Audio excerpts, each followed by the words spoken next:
This is an E60, this is 2005. I'm just going to show you how to change your miles per gallon. So at the moment, mine's in litres per 100 kilometres, and I'm in the UK, so I want it to miles per gallon. So this is my CCC. I'm just going to press it once on this, just press it down. It's going to bring me to settings. I'm going to press it again. And then I'm going to scroll down the way it says there, language units, press it again. And then it's normally on languages, so it's normally like this.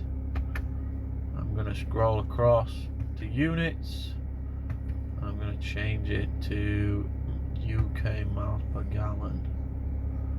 Okay, when you're done, just press the menu button. It's to there, menu button again, and you're back to normal. Should have now changed, so now it says MPG on my dashboard.